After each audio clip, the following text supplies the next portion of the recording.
ਪਹਿਲੇ ਨਾਲ ਜੀ ਇਹਨੂੰ ਸਫਾਈ ਕਰੀ ਦੀ, ਤਲਾਬ ਲਾ ਕੇ ਜੀ ਜੀ ਜੀ ਤਲਾਬ ਲਾ ਕੇ ਸਫਾਈ ਕਰਕੇ ਫਿਰ ਉਹਦੇ ਉੱਤੇ ਟਾਂਕੇ ਲਾਉਣ ਵਾਲਾ ਤਲਾਬ ਹੁੰਦਾ ਹੈ ਜਿਹਦਾ ਟਾਂਕਾ ਜੋੜਦਾ ਹੈ। ਉਹ ਫਿਰ ਭਾਈ ਉਹ ਲਾ ਕੇ ਤੇ ਫਿਰ ਗੈਸ ਮਾਰ ਕੇ ਟਾਂਕਾ ਰੱਖ ਕੇ ਵੈਲਡਿੰਗ ਹੋ ਜਾਂਦੀ।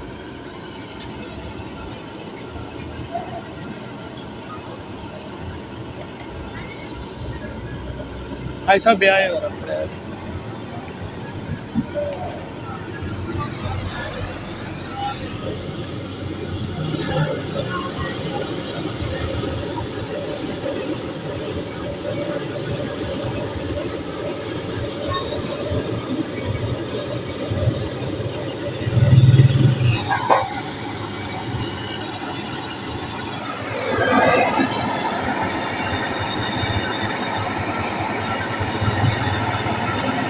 ਇਹਨੂੰ ਹੀ ਕਲੀ ਦਾ ਵੈਲਡ ਕਹਿੰਦੇ ਨੇ।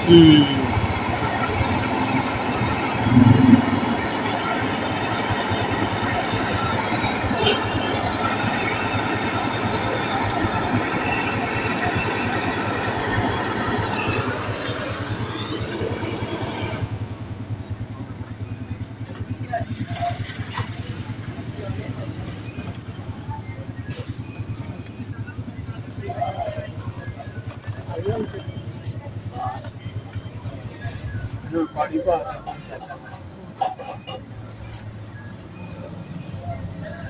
डब्बे पानी नहीं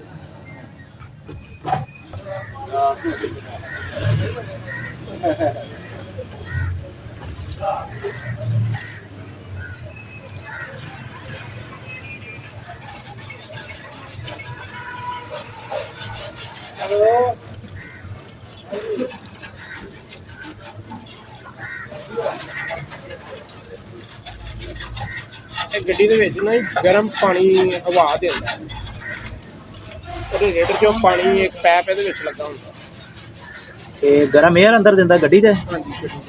ਯਾਨੀ ਕਿ ਇੰਜਨ ਨੂੰ ਕਿ ਅੰਦਰ ਅੰਦਰ ਬੈਠਣ ਲਈ, ਯਾਨੀ ਕਿ ਸਰਦੀ ਲੱਗਦੀ ਹੈ ਨਾ ਹੀਟਰ ਹੈ ਯਾਨੀ ਕਿ। ਅੱਛਾ ਅੱਛਾ, ਇਹ ਹੀਟਰ ਦਾ ਰੈਡੀਏਟਰ ਹੈ।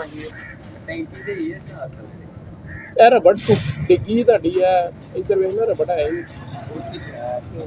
ਨਾ ਉੱਧਰ ਰਬੜ ਹੈਗੀ ਕੁਝ ਚੱਲਦੀ ਨਾ ਗੱਡੀ ਫਿਰ ਹਿੱਲ ਹਿੱਲ ਕੇ ਲੀਕ ਹੋ ਜਾਂਦਾ। ਰਬੜ ਦਾ ਇੱਕ ਟੋਟਾ ਲਈ ਆਇਆ ਇਹਨੂੰ ਵਿੱਚ ਰੱਖ ਦਿਓ।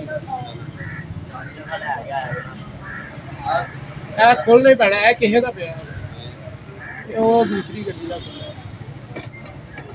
ਕਿੰਨੀ ਕਿਤੇ